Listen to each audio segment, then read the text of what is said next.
기도드리겠습니다.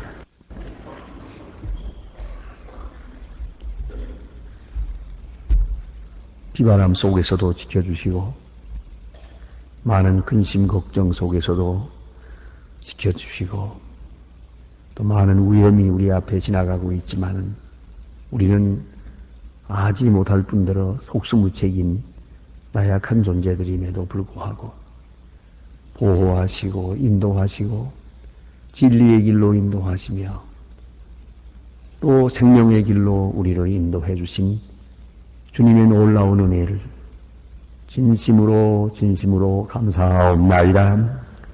하나님 아버지, 저희들이 주님 앞에 나와 주 앞에 고개 숙였습니다. 주여 우리의 영혼을 보살피시고 한 사람 한 사람을 계시의 영으로 만나주시고 지혜의 영으로 함께 해주시고 위로의 영으로 한 사람 한 사람에게 새로운 생명력을 소송시켜 주시기를 기도하옵나이다. 자비하신 주여, 우리는 아무것도 모르고 있습니다. 또 안들 방법도 없고 아무 기력도 없습니다. 그러나 주님만 의지하고 오늘까지 살았고 또 앞으로도 남은 생을 주님만 의지하고 살아가려고 합니다. 하나님이여, 우리에게 믿음 주시고 항상 새 마음으로 인도하시고 새로운 강력한 주님의 능력으로 우리와 함께 하셔서 주의 큰 영광을 보게 하여 주시옵소서. 주의 음성이 가까이 들려오게 하시고 주의 거룩한 손을 붙들고 오늘도 승리 생활하는 하루가 되게 하시고 찬송과 기쁨으로 충만한 하루가 되게 해 주시옵소서. 우리의 마음을 엄습하는 많은 근심 걱정이 있사오나 우리의 영은 항상 소생하며 또 더욱더 밝은 마음으로 살며 찬송과 기쁨으로 충만한 생을 살게 하여 주시옵소서. 우리의 생각은 항상 주의 은혜에 있게 하시고 우리의 뜻은 주님의 거룩하신 말씀을 따르는 데 충실하게 하여 주시옵소서. 주의 판단과 주의 심판하심 앞에서 조금도 부끄러움이 없게 해주시고 그리하여 사람 앞에는 인정을 받지 못한다 하더라도 하나님께는 인정을 받으며 오늘은 굴욕적인 시간을 지나갈 수 있으나 내일은 찬송할 수 있는 그러한 귀한 생을 살게 하시며 사람 앞에는 큰 영광과 칭찬이 없지만 하나님 앞에서는 꼭 칭찬과 인정하심과 그리고 큰 상급을 받을 수 있는 그러한 생을 살아가게 해주시기를 기도하옵나이다. 세상이 어둡지만은 우리의 마음은 항상 밝게 하시고 우리의 생각을 항상 적극적이고 긍정적인 생을 그런 가지고 살아갈 수 있게 도와주시기를 기도하옵나이다. 아버지 하나님, 오늘도 하나님의 말씀이 바르게 권세 있게 전해지게 하시고 교회된 본분을 다하게 하옵소서. 온 교회가 한 마음 한 뜻으로 주를 섬길 뿐더러 늘 섬길 때마다 기쁨으로 섬기게 해주시기를 기도하옵나이다. 자비하신 주여, 이 나라를 진리 위에 세워주시옵소서. 대통령에게 바른 판단력과 총명과 건강을 주시옵소서. 용기를 주시사 이 민족의 길을 바로 인도할 수 있게 하시며 또한 국무원과 그를 돕는 분들 그리고 국회의원들 모든 경제를 주도하는 분들 교육을 위하여 수고하는 분들 하나하나에게 주님 함께 계시사 분명 진리의 길로 하나님의 말씀의 길로 인도할 수 있게 해주시기를 기도하옵나이다. 주여, 온 국민이 이제 오늘 겸손하고 잘 살기보다는 정직하게 살고 보다도 주님 앞에 성실하고 부지런한 백성으로 나타날 수 있게 하옵소서. 하나님의 축복을 받을 만한 또 선택받은 민족으로서의 귀한 길을 할 수 있게 은혜 내려 주시기를 기도하옵나이다. 저 북녘 땅에도 소속히 자유를 주시고 굶어 죽어가는 어린이들을 그대로 보시지 마시고 하나님이 어떤 길로든지 그들에게 양식을 주시고 그리고 초래장막을 거두어 주시사 자유롭게 주님의 말씀을 전할 수 있는 은혜의 마침을 맞게 하옵소서. 우리가 대학을 세우며 고아원을 세우며 여러 가지로 지금 돕고자 하는 일들이 아름답게 진행될 수 있도록 모든 은사를 더하여 주시옵소서. 하나님, 해외에 있든지 여행 중에 있든지 국물에 나가 있든지 그리고 공부하는 자녀들이나 슬픔을 당한 가정에 위로를 베풀어 주시고 또 병중에서 주님의 손길만을 기다리는 분들이 싸우니 하나하나 건강으로 옷 입혀 주시옵소서. 이 날이 복되게 하시고 주의 거룩하신 은혜를 찬양하는 하루가 되게 해 주시옵소서. 주 예수 그리스도의 이름으로 기도드립니다. 아멘. 하나님의 말씀 계속해서 우리 시편 43편 보겠습니다. 시편 43편을 여기 한 목소리로 봉독하게 됩니다. 시편 43편입니다. 다 같이 봉독하시겠습니다. 하나님이여 나를 판단하시되 경건치 아니한 나라를 향하여 내 송사를 변호하시고 나를 간사하여 불의한 자에게 나를 건지소서. 주는 나의 힘이 되신 하나님이시오늘 어찌하여 나를 버리시나요? 내가 어찌하여 원수의 압제로 인하여 슬프게 다니나요? 나의 진리를 보내어 나를 인도하소서. 나의 성산과 장막에 이르게 하소서. 그런즉 내가 하나님의 담에 나아가 극락의 하나님께 기리니 하나님이여 나의 하나님이여 내가 수금으로 주를 찬양하리이다. 내 영혼아 내가 어찌하여 낭망하며 어찌하여 내 속에서 불안하여 하는고 너는 하나님을 바라라. 나는 내 얼굴에 도우시는 내 하나님을 오히려 찬송하리로다. 아멘. 오늘 하나님의 말씀 가운데는 지금 이 본문 말씀은 읽어서 아시는 바와 같이 42편과 비슷한 맥락이요 또 같은 내용으로 기록되어 있습니다. 모름지기 같은 처지에 있을 때 기록한 것이 수집된 것으로 그렇게 생각됩니다. 먼저 오늘 본문에 보면 그는 지금 아주 많은 고통을 겪고 있는데 그 고통은 첫째는 비난의 고통이요 그리고 대적의 고통이요 원수들이 자기를 비난하는 것이고 특별히 간사한 사람들 자기를 괴롭히고 자기를 죽이겠다고 쫓아다니는 사람들의 위험도 크지만은 또 가까이 있으면서 간사한 말로 자기를 미혹해 하는 사람들의 그런 행동을 볼 때 너무너무 괴로운 것이에요. 이렇게 그에게는 적이 많았습니다. 역시 왕은 그러하겠습니다마는 그러나 신앙의 사람으로 볼 때 언제나 이렇게 많은 적을 느끼고 있었습니다. 그래서 자기를 해하려는 사람, 자기 앞에 와서 하참하는 사람, 그리고 또한 이게 비난의 길을 다니면서 그 여러 가지 불편한 생활, 그리고 그보다도 더 큰 고통이 있었습니다. 그것은 바로 하나님의 성전을 그리워하는 마음입니다. 내가 왜 이렇게 집을 떠나다녀야 하는가? 나는 왜 하나님의 전에 들어가서 예배하지 못하는가? 많은 무리들과 함께 인도하며 하나님의 전에서 찬송하고 기뻐하였는데 왜 그러한 시간을 다시 갖지 못하는가? 오늘 본문은 그렇게 말합니다. 나의 극락의 하나님이세요. 하나님의 전에 들어가서 찬송 부르는 바로 그 시간이 자기로서는 극락의 시간이었다는 거예요. 왕궁에서 영광을 누리든가 많은 시녀들과 함께 있든가 뭐 좋은 음식으로 호의호식 하든가 백성들로부터 무슨 칭송을 받는다든가 그것이 중요하지 않고요. 그에게 있어서 가장 기쁘고 행복한 시간은 하나님의 전에서 성도들과 함께 찬양하는 시간이었습니다. 그 시간을 그리워하고 있습니다. 언제나 하나님의 전에 나가서 찬송을 부르게 될 거. 하나님 제발 나에게 다시 은혜를 주어서 하나님의 전에 나가서 하나님께 찬송할 수 있게 해주세요. 그렇게 지금 기도하고 있습니다. 그리고 자기가 자기를 향해서 내 영혼아 너는 하나님을 바라라. 세상 것 바라지도 말고 세상 생각 그만두라. 거기에 대해 기대를 걸지 마라. 어떤 사람에 대해서 기대를 걸고 어떤 사람에 대해서 섭섭하고 어떤 여건에 대해서 미련을 가지지 말고 오직 하나님만 바라라.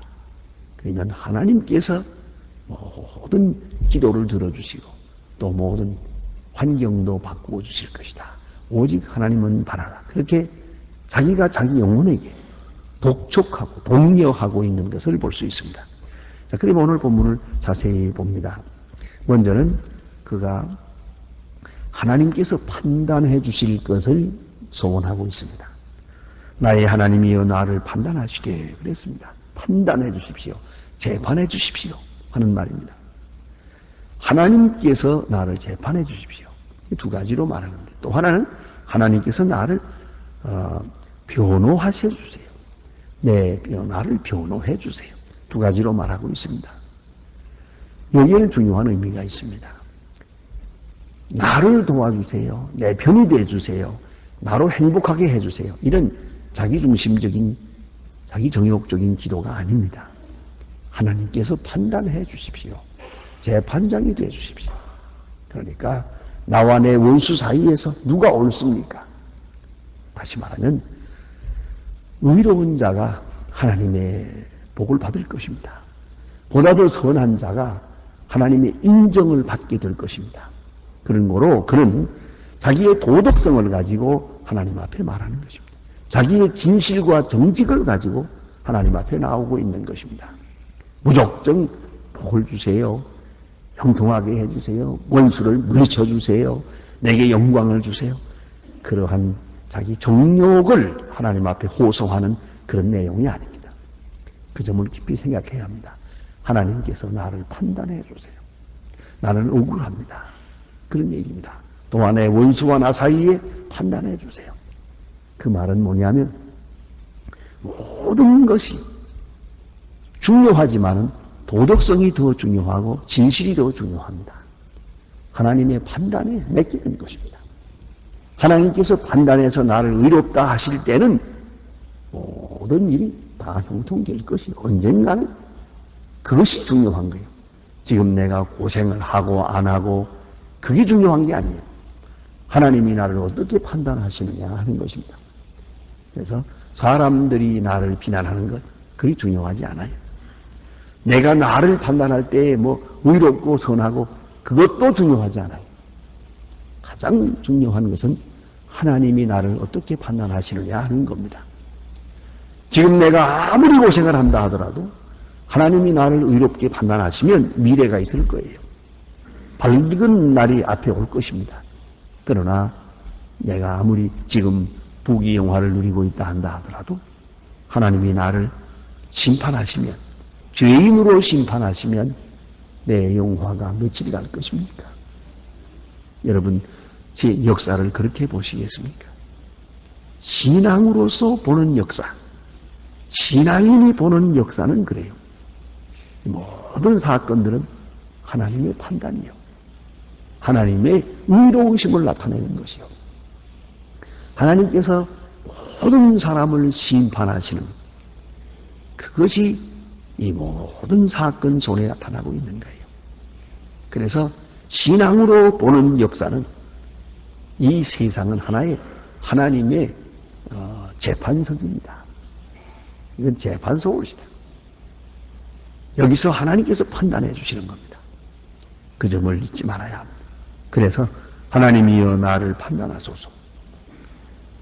그리고 또 하나의 판단은 뭐냐면 내가 꼭 의로워서 의롭다함을 받고 칭찬받고 그런 얘기만은 아니고요. 지금 원수와 나와 대결되어 있어요. 그런 거로 누가 더 옳습니까? 누가 더 정직합니까? 누가 더 합당합니까? 둘 중에 하나니까요. 이제 하나님이여 바로 판단하시고 나의 억울함을 들어주세요. 그런 말씀입니다. 여기에 다윗의 역사관이 있는 겁니다. 하나님의 심판 속에 역사가 있고 오늘 내가 처한 상황이 있다고 믿기 때문입니다. 다시 말하면 이 원수를 이기는 길이 내 무력에 있는 것이 아니고 내 보다 높은 도덕성에 있다는 겁니다. 누가 이기느냐? 그러니까 하나님의 판단에 의한 것이에요. 하나님이 나를 더 의롭다 하실 때 내가 이길 것이고, 하나님이 내 불의함을 보시고 나를 겸손하게 만들기 위하여 또 나를 더 정직하게 만들기 위하여 내려 치신다면 나는 원수의 손에 또 부침을 받을 수밖에 없고 고난에 길을 갈 수밖에 없는 것이에요. 그런 거로 하나님이여 나를 판단하소서 하는 얘기를 하게 되고요. 또 하나는 내 송사를 변호하소서 그러죠. 변호하소서. 변호사라는 것은 언제나 그가 변호하는 사람의 의로움을 설명하는 것이 변호사의 직무입니다. 하나님이여 나는 지금 억울합니다. 내 변호사가 되어서 나의 진실함을 판단해 주세요. 변호해 주세요. 이렇게 말하고 있습니다. 세상 사람 누가 옳다고 한다고 해서 그가 옳아지는 것도 아니고요. 온 세상 사람이 다 그를 죄인이라고 말해도 하나님이 변호하시면 그것은 옳은 것입니다. 그 점을 생각해야 합니다. 예수님은 홀로 죄인의 모습으로 십자가를 집니다. 그래도 하나님이 그를 변호하고 계십니다. 그런 거로 예수님의 길은 옳은 길이었습니다. 그러나 빌라도가 지금 재판을 하고 자기가 마음대로 판단을 하고 있는 것처럼 생각하지만은 빌라도는 지금 하나님의 심판대 위에 있었던 것입니다. 하나님의 심판을 받고 있었던 것입니다. 이런 점을 생각해야 합니다. 그래서 다윗은 말합니다. 간사하고 불의한 자에게서 나를 건지소서. 변호를 통해 건져주세요. 판단을 통해 건져주세요. 지금은 간사한 사람들이 날뛰고 불의 경건치 못한 사람들이 소리를 지르고 자기들이 다 잘났다고 하고 옳다고 합니다. 이 무질서하고 혼란한 이 상황이 빨리 끝나고 하나님께서 의로운 자를 판단해 주시고 경건한 자를 높여주시고 하나님의 의가 나타나게 되기를 바랍니다 하는 그런 기도입니다. 나의 힘이 되신 하나님이여 어찌 나를 버리시나이까. 종종 그는 이렇게 스스로 약해질 때가 있었어요. 하나님이여 어찌하여 나를 버리시나이까. 그것이 가장 큰 아픔이었어요. 하나님이 내 편에 계시다. 하나님이 나를 돕고 계시다 할 때는 용기가 있는데 하나님이 나를 버리신 것처럼 느낄 때, 그렇게 느껴질 때마다 그는 고통을 호소하고 있습니다.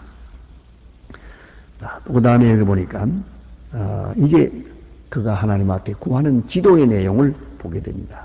주의 빛과 주의 진리를 보내요. 그런 말씀이 있어요. 주의 빛과 주의 진리를 보내요. 주의 빛. 지금 이제 간사한 사람들이 있고 적이 있고 뭐 불의한 사람들이 날뛰고 있잖아요. 이제 주의 빛을 주어서 밝혀주세요.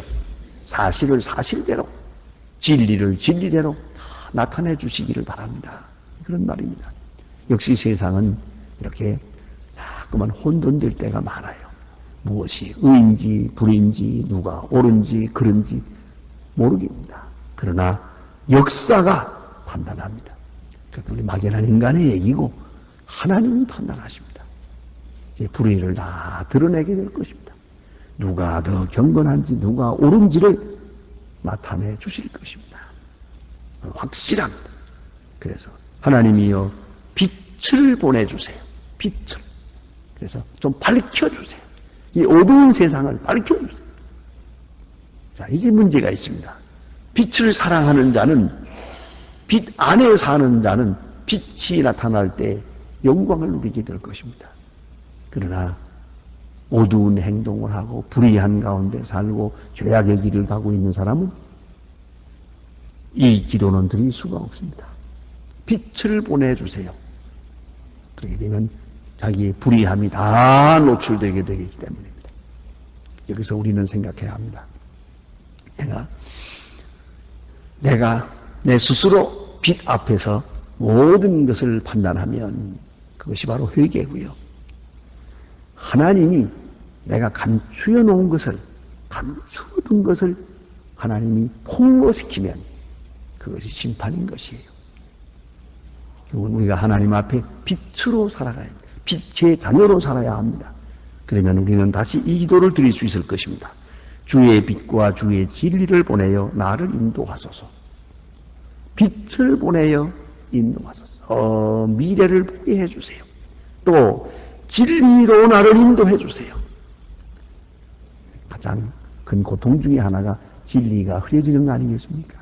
진리를 보내어 나를 인도하소서. 그래서 주의 성산과 장막에 이르게 하소서. 그래서요.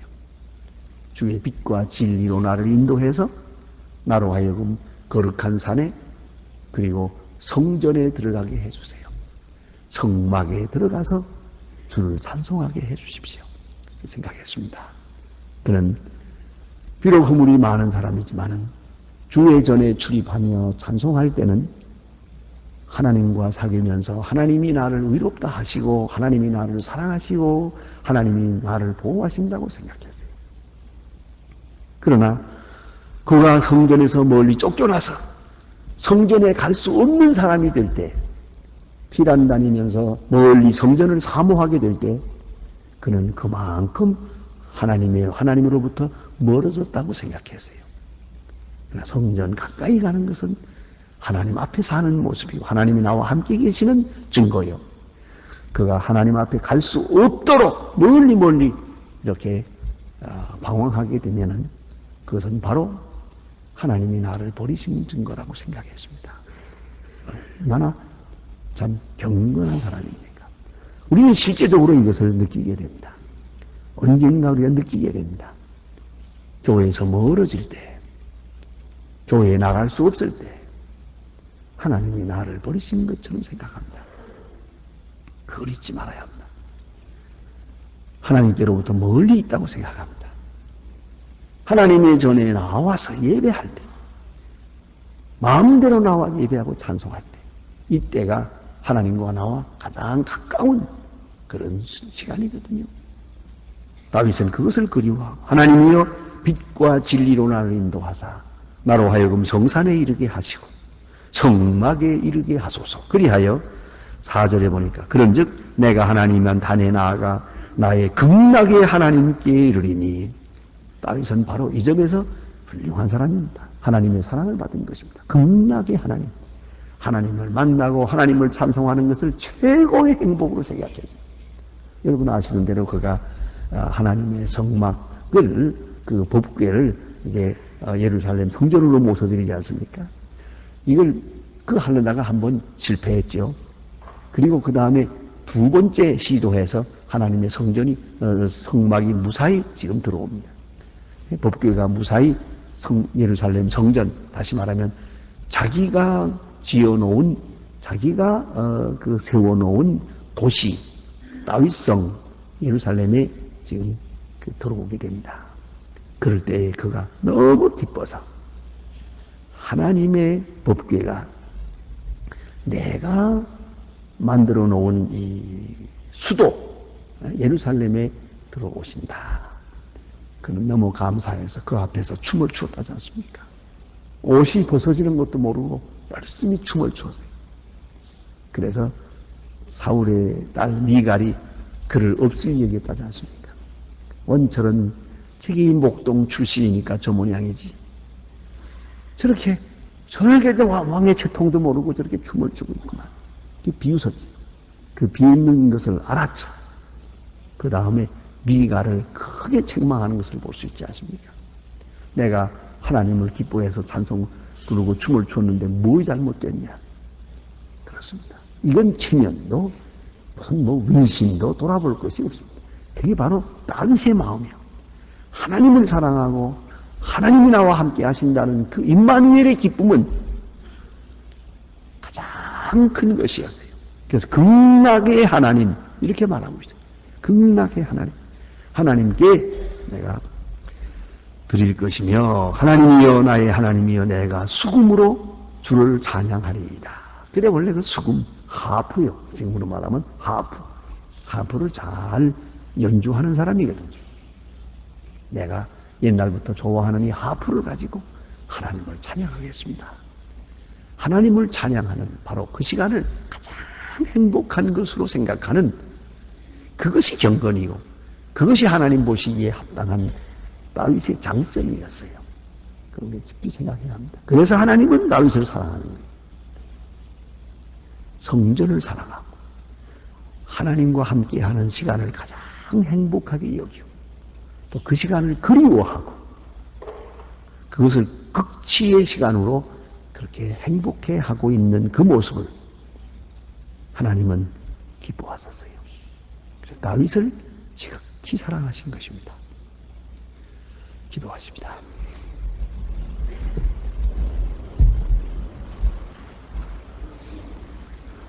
하늘에 계신 우리 아버지시여, 이름이 거룩히 여김을 받으시오며 나라의 마옵시며 뜻이 하늘에서 이룬 것 같이 땅에서도 이루어지. 오늘날 우리에게 일용할 양식을 주옵시고 우리가 우리에게 죄진 자를 사하여 준 것 같이 우리 죄를 사하여 주옵시고 우리를 시험에 들게 하지 마옵시며 다만 악에서 구하옵소서. 내게 나라와 권세와 영광이 아버지께 영원히 있사옵나다. 아멘. 아멘. 자, 이러히 기도하시다가 돌아가시겠습니다.